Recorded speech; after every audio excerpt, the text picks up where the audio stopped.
This is the eHealth Radio Network, your source for health advice on demand. And now your host, Eric Michaels.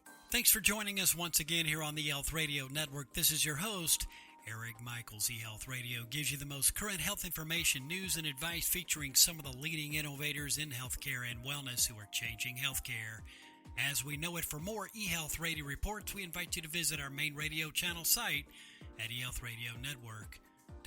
Today we're speaking with Mr. Lawrence Doochin, author, abuse survivor, and entrepreneur. In his new book called A Book on Fear, Feeling Safe in a Challenging World, he maps out a heartfelt method for overcoming fears and bad memories. Mr. Doochin, thanks for joining us here today on eHealth Radio. Hey, Eric, thank you for having me on. And you're certainly more than welcome. Our pleasure, and really appreciate your time as well. So tell us, for starters, what are some of our more obvious fears and ones that are more hidden? Well, a big fear right now is certainly the fear over getting sick related to the pandemic. That is a fear that a lot of people will acknowledge, and then there's a lot of people will not acknowledge it. But certainly we have other fears. There may be fears, and it could be related to the pandemic, like we may lose our job, we may not have a significant other. So there's fears that we are aware of, and then there are other fears that are often tied to those more surface fears that are in our subconscious that we're not aware of. So they may be a fear, for instance, maybe something like related to the fact that a significant other, fear of not having a significant other, may be related to a belief or a fear that we are not worthy or lovable.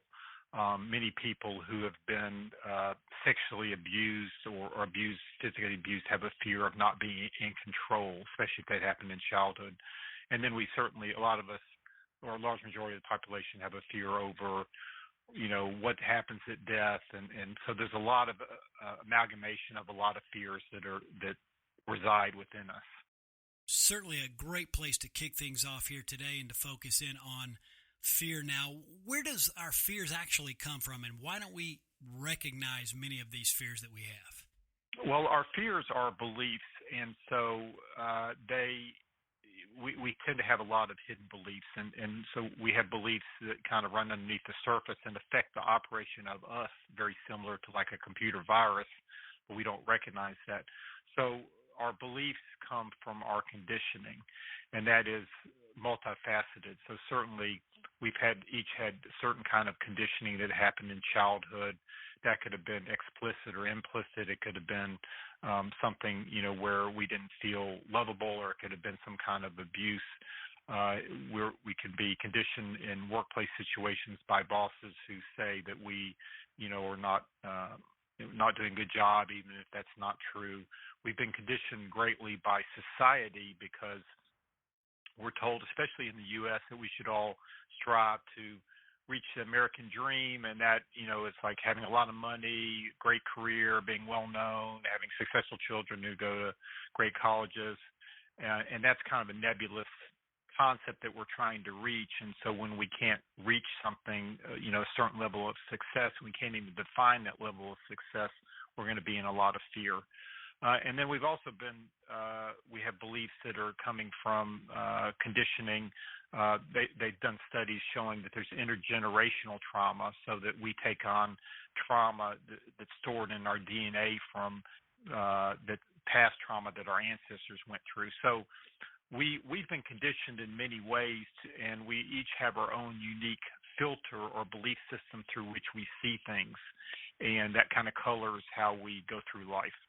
Now, Mr. Doochin, another question along these lines. How do our definitions of success and failure contribute to our fears? Well, as I was mentioning before, especially in the Western world, we have a very if I asked 100 different people what their definition of success would be, they would give me probably 100 different definitions. So it's a nebulous concept that is different for each of us, and we are marketed to and conditioned by society to believe that a definition of success is something related to things external to us, how much money we have, what kind of career we have, what our children are doing, what kind of vacations we're taking, those types of things. Anytime we look outside of ourselves for anything that's where we're trying to determine our identity, that's going to cause us fear. So like I put in the book, maybe we should reframe our definitions of success to things like, how kind we are, how much joy we experience in our job, and how much does that, or what we do for work, how does that contribute to the world? How joyful we are in general. Are we raising, if we have children, are we raising healthy and, authentically open children? Those types of definitions of success, those are things that we can control versus trying to meet some standard that is outside of us that we can never reach. Certainly some great information shared so far today. We're speaking with Mr. Lawrence Doochin, author, abuse survivor, and entrepreneur. And in his new book called A Book on Fear, Feeling Safe in a Challenging World, he maps out a heartfelt method for overcoming fears and bad memories. And he's joined us here today on eHealth Radio's Health News and Emotional Health channels, a part of the eHealth Radio Network. Now, continuing on, Mr. Doochin, how do we give our power away, and how does victimhood play into this? So, as I was talking about looking outside of ourselves, one of the themes that kind of runs through the book is it talks about keeping our power. And so we give our power away to any number of individuals and authorities. We may give it away to a spouse or a significant other. We may give it away to health authorities, believing they have all the answers. We may give it away to the government, believing that they are always going to take care of us. And really, it's our responsibility to take care of ourselves and to find the answers in ourselves. So, like I had about a year ago, I had a major health challenge, or not a huge health challenge, but a health challenge. And so I did a lot of research on that. I listened to both conventional. I went to and got a MRI and looked and got the results of that, and then also did some alternative health things. My point being is that I didn't just assume that somebody outside of me was going to give me the answer. The answers lie within me. And so I really point people to finding the answers within themselves, and doing their own investigations, and to really look at your own colored lens of biases of how the conditioning of how you see things. And as you begin to do that, then you're going to take your power back and feel much more powerful. And then you're going to know whether somebody is giving you a line about something or whether they have your best interest. And it's a very powerful place to be. Unfortunately, a good amount of the population comes from a place of victimhood, and that's a place of disempowering. And so obviously victims look for their identity in receiving pity or receiving, some type of sympathy all the time. And that's just a very disempowering place to be. And society actually encourages that to a certain extent. You see all these billboards and commercials for injury lawyers, and it's basically like, hey, you've been injured and you should be compensated. You are a victim and you should be compensated. So we have to get out of that mentality, because that's not a joyful place to be. So everything that I talk about in the book is meant to bring you back to a place of recognizing who you are and finding your own inner joy and peace. Yeah, thanks for your input there. Appreciate it. Now, why is it important to know ourselves, and what exactly does knowing ourselves mean? So, I quote like over probably 100. I've got over 100 different quotes in the book from everybody from Dalai Lama to Jesus to Buddha to Socrates, Einstein, Helen Keller, just some really powerful quotes. And there's several quotes in the book. I think it was Socrates that said, "Know thyself," and there's several others that have said that. And so what they're saying is, expounding what I was just talking about, the answers lie within ourselves. And so to know ourselves is to take a look at why we do the things we do, why we have the reactions and emotions we have, and to realize that a lot of those are not serving us. And so, where do we want to go? We want to go to a more joyful place. And so to know ourselves is to be willing to look at ourselves, our biases, our prejudices, our fears, our conditioning, and to say, those don't serve me anymore. Those don't serve where I want to go. And then as you release those, and you return more to our natural state of joy and peace. And so that is that is, what's related to knowing ourselves.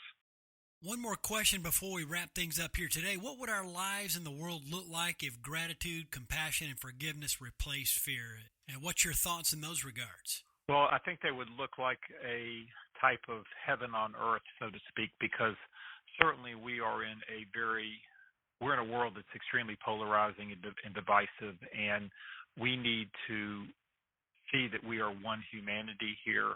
Instead of blaming others, we need to pull that blame back in, and we need to operate from a place of gratitude and compassion and forgiveness in terms of, recognizing that we all make mistakes. All of us have things that we wish that we had done, differently in the past. So we have to forgive ourselves and we have to forgive others.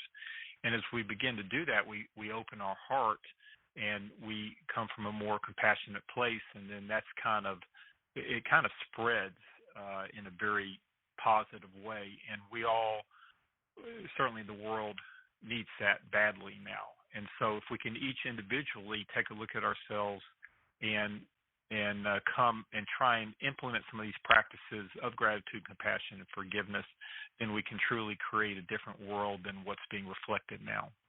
Again, the name of the book is A Book on Fear, Feeling Safe in a Challenging World. Really appreciate your visit with us here today, Mr. Doochin. Where can listeners get more information on yourself, pick up the book, and also get more information on the book if they choose to do so? Yeah, so the book is available basically both in printed form and e-book form on all the online retailers like Amazon, Barnes & Noble, Apple. You can also you can quickly link to the book through my website, which is lawrencedoochin.com.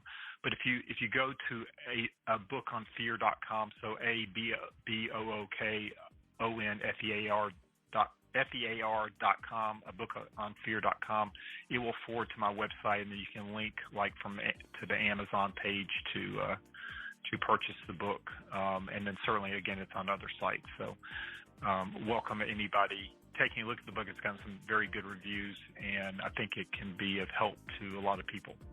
Again, folks, it is a bookonfear.com. Mr. Doochin, thanks for taking a moment to be with us here today on eHealth Radio. Certainly wish you all the best. Same to you, Eric. Thank you again for having me on. I really appreciate it. And you're more than welcome. We've been speaking with Mr. Lawrence Doochin, an author, abuse survivor, and entrepreneur, and author of the book, A Book on Fear, Feeling Safe in a Challenging World, where he maps out a heartfelt method for overcoming fears and bad memories.